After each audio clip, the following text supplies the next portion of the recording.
जैसा हमने last part में देखा था, जाओजी सेक के दोनों मास्टर्स जिन चाई से हार जाते हैं और अपनी जान बचाकर भाग जाते हैं। उनके जाने के बाद जिन चाई बोर्ड की सारी जिम्मेदारी उन दोनों लोगों को देकर चली जाती है।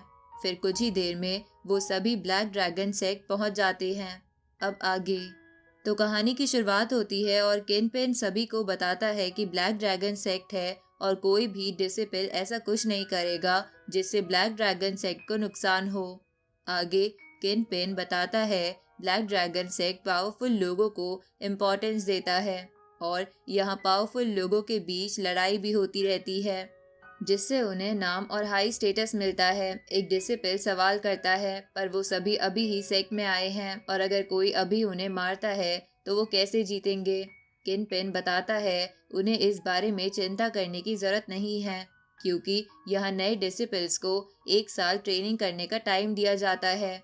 उसके बाद ही उनसे कोई फाइट करेगा। अगर 1 साल पूरा होने से पहले उन पर कोई अटैक करता है तो वो इसकी कंप्लेन कर सकते हैं पर उनके पास सबूत होने चाहिए। आगे किनपेन बताता है यहाँ उन सभी को ए, बी और सी ग्रुप में बांटा गया है। किनपेन सभी को 1 साल तक अच्छे से ट्रेनिंग करने की कहकर हर स्टूडेंट को 12 ब्लैक रॉक टोकन देता है और इन्हें संभाल कर रखने की कहता है क्योंकि ये यहाँ की करेंसी की तरह है। अब हम ग्रुप ए को देखते हैं पर उसके बाहर कुछ सीनियर खड़े थे जो उनसे अंदर जाने का एक ब्लैक रॉक टोकन मांग रहे थे। तभी एक डिसिपल आगे आता है और कहता है उनके पास सिर्फ 12 ब्लैक रॉक टोकन है, अगर उनमें से एक उन्हें दे देंगे तो पूरा साल 11 टोकन से कैसे रहेंगे। तभी शुभन नाम का एक सीनियर कहता है उनके सीनियर भाइयों ने उनके लिए रूम साफ किए हैं, क्या वो उसके बदले सिर्फ एक टोकन तक नहीं दे सकते। सभी को पता था ब्लैक रॉक टोकन स्किल्स और टेक्निक एक्सचेंज करने के लिए कितना ज़रूरी है, इसलिए कोई टोकन देना नहीं चाहता था। तो शुभन कहता है जो भी उसका एक पंच रोक लेगा वो उसे फ्री में अंदर जाने देगा। एक डिसिपल तुरंत इसके लिए मान जाता है लेकिन जैसे ही शुभन उसे पंच मारता है वो पीछे जाकर गिरता है।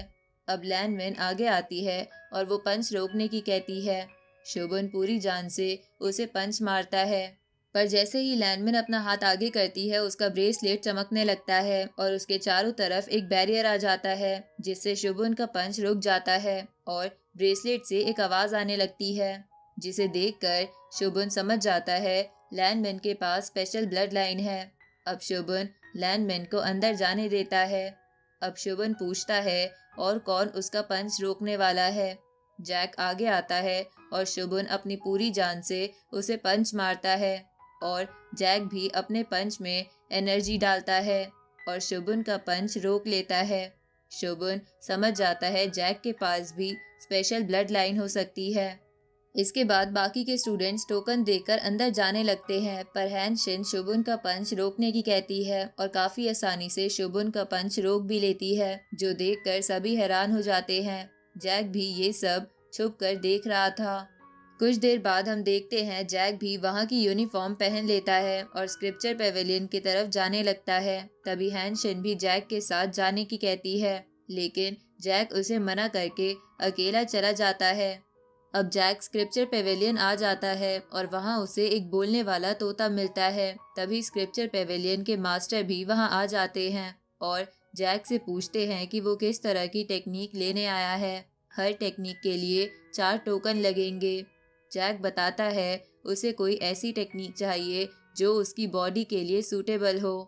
अब मास्टर जैक के ब्लड की एक बूंद ले लेते हैं और उससे जैक के सामने बहुत सारी टेक्निक आ जाती है। फिर मास्टर बताते हैं जैक के पास स्पेशल ब्लड लाइन है। फिर उसके सामने 2 ऐसी टेक्निक आती है जो जैक के लिए सबसे अच्छी है। जैक उन दोनों टेक्निक को लेकर अपने रूम में आ जाता है पर उसमें से एक टेक्निक को मास्टर करना काफी मुश्किल है। उसमें जैक को डीमन एनर्जी भी चाहिए। सबसे पहले जैक अपने लिए स्पिरिट पिल खरीदने जाता है लेकिन वो बहुत ज़्यादा महंगी थी और ऐसे पैसे जैक के पास नहीं थे। तो वो सिटी में पैसे कमाने के तरीके ढूंढने आ जाता है। एक शॉप ओनर सभी डिसिपल्स के सामने वेपन को फोर्ज करने का चैलेंज रखता है और जो भी सबसे अच्छा वेपन फोर्ज करेगा इनाम उसे मिलेगा।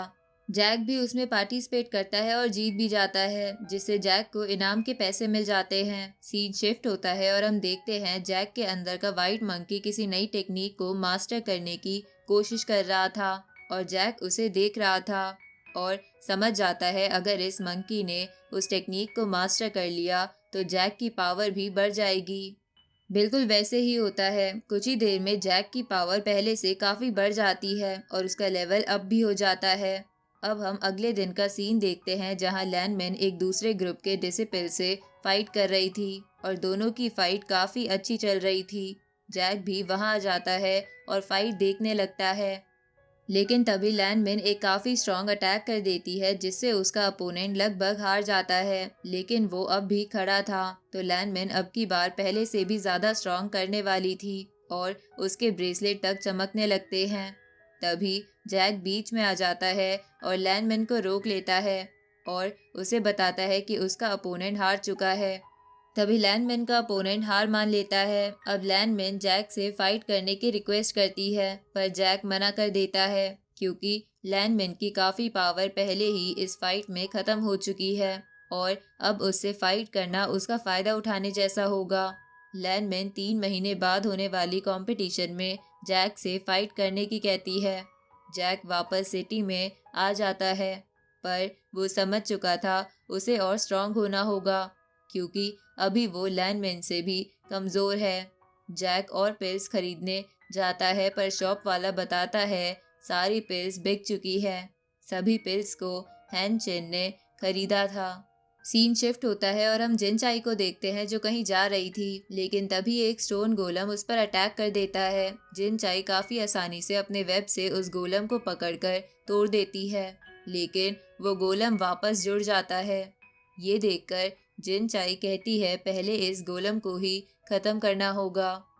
जिनचाई वापस से उस गोलम को तोड़ देती है और आसमान से उसके ऊपर अटैक करती है, जिससे वो गोलम इतना टूट जाता है कि वापस जुड़ नहीं पाता। जिनचाई कहती है देखते हैं तुम कब तक बच पाओगे।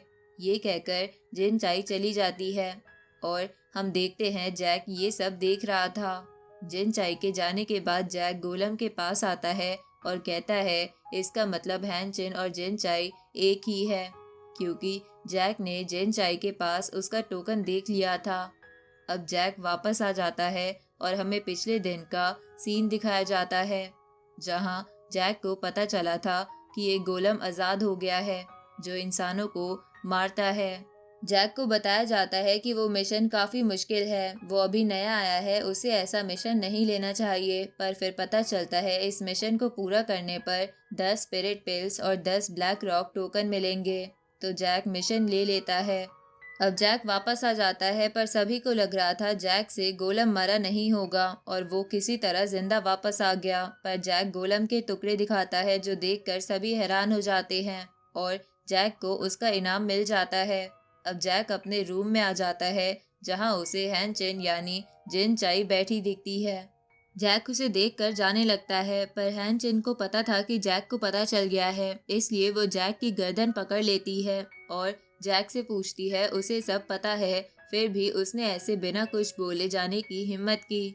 अब जिनचाई जैक से पूछती है कि उसके पास ये लेडीज बैग कहाँ से आया। जैक बताता है जिसने मुझे ये बैग दिया था उसने मेरी जान बचाई थी, इसलिए मैं उसके बारे में कुछ नहीं बताने वाला। ये सुनकर जिनचाई हंसने लगती है और बताती है जिसका ये बैग था एक टाइम पर वो उसकी काफी अच्छी दोस्त थी और उसका नाम जिमी है। जैक को भी तभी पता चलता है उस लेडी का नाम जिमी है। जिनचाई बताती है किसी बात पर उनकी थोड़ी बहस हो गई थी, इसलिए अब उनकी बात नहीं होती और उसे सिर्फ जानना था कि ऐसी किसी इंसान का बैग जैक के पास कैसे आया। जिनचाई जैक से जिमी के बारे में और पूछती है। जैक बताता है कुछ टाइम पहले एक काफी पावरफुल कल्टीवेटर ने उसके ऊपर अटैक कर दिया था। तब जैक ने कसम खाई थी कि वो भी जिमी की तरह पावरफुल बनेगा और जिमी से शादी करेगा। ये सुनकर जिनचाई टेबल पर हाथ मारती है और जैक से कहती है वो एक कमजोर कल्टीवेटर है। जैक कहता है वो एक दिन अपना सपना सच करेगा। जिनचाई कहती है उसकी बहन को पाना चांद को पाने जितना मुश्किल है, पर जैक जिनचाई की ज्यादा बकवास नहीं सुनता और कुछ जरूरी काम बताकर चला जाता है। हैनचन जैक को ढूंढने बाहर आती है, पर एक लड़का उसे छेड़ने की कोशिश करता है।